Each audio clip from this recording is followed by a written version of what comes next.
Growing up in Suchitrace Pinal meant you attend the Suchitrace Hindu school as the other schools.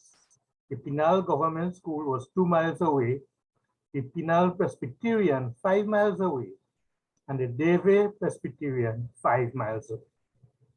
Some of our parents may have attended the Deve Presbyterian, which was one of the earliest and then the only school in the area.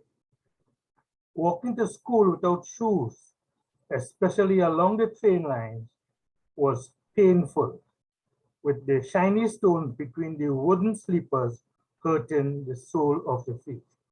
To avoid this, you have to stretch your legs from sleeper to sleeper. At school, we prayed 4 times a day.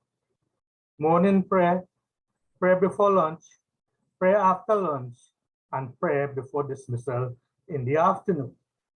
These prayers were in Hindi, and we did not know their meaning.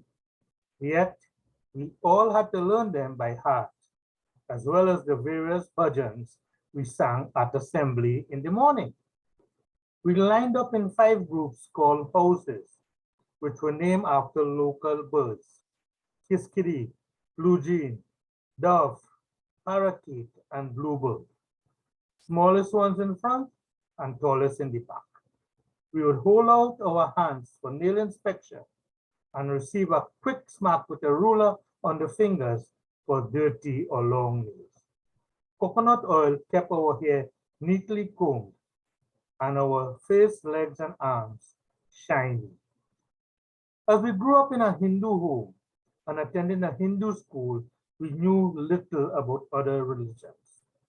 What we learned about Christianity was limited to the Jehovah's Witnesses that came to our houses about once a month, gave us Awake and Watchtower magazine, which were a bit difficult for a 10-year-old to read, much less to understand. Our mother would stay inside as we told them that she was not home, and they would leave after giving us a talk about the true living God. 2 things we knew about Lent. One was the Good Friday tradition that involved a common fowl egg and a glass of water. On the morning, you were supposed to place the egg white in a glass of water and place it outside your home in the sun. At noon, you would check the glass, and the egg white was supposed to transform into a shape to tell you what would happen in the coming year. If the egg white took the shape of a church, you would have a year of blessings or you would get married. If it changed into a boat or a plane, you would spend the year traveling. I never heard of anyone whose egg white turned into a coffin, as you can well imagine what this would mean. You were not to bathe in the sea on Good Friday for fear of turning into a fish. The other thing was cutting Lent. This was an agreement made with 1 or 2 persons to abstain from doing something during the Lenten season. To do this, 2 persons would bend their right little finger and hook up with one another. A pledge is then made not to do anything during Lent. The 3rd person then, with the bottom of an open palm, cuts the joint finger. Promises could be not eating meat, not smoking or drinking for big people, not cussing, not singing calypso, not running in the schoolyard, not fighting or quarreling, not reading comics, or coming to school late for school children. If these promises were broken, the offender was stabbed in the back of his head by all those he cut Lent until he shouted, "Lent, Lent," and then the tapping will stop. Cutting Lent was a fun thing to do. As children, we enjoyed catching out our friends breaking Lent. Most of the times, the taps were soft, but sometimes when the students did not like each other, the taps were more severe and the teachers warned us about cutting Lent. Now, Ramnath was a quiet boy who did not have any friends. He was very bright and always did his schoolwork well. He was a teacher's pet, and we were regularly treated to, "Why you don't be more like Ramnath?" by our teacher. We did not like him and mostly ignored him, but not Jagai, the class bully.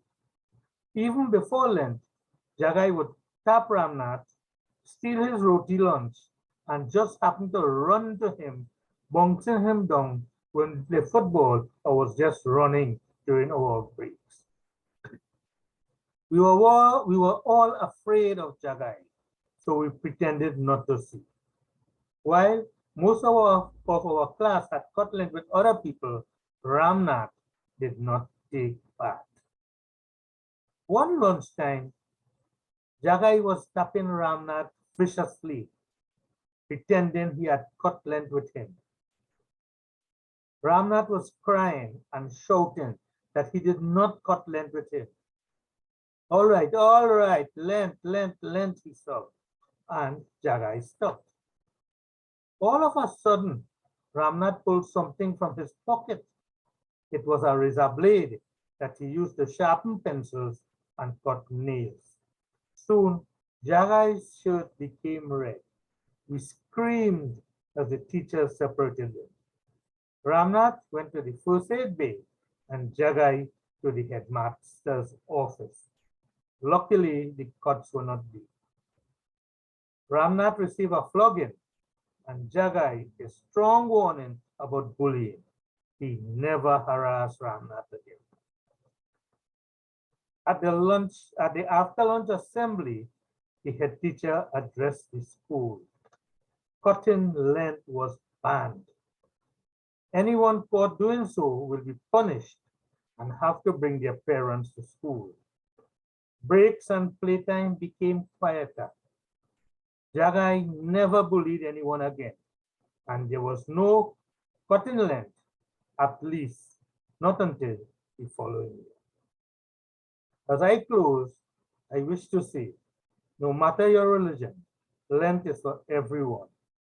Reflect, re-choose, and reshape your future with good choices for yourself as you pledge to give up at least one negative habit for Lent.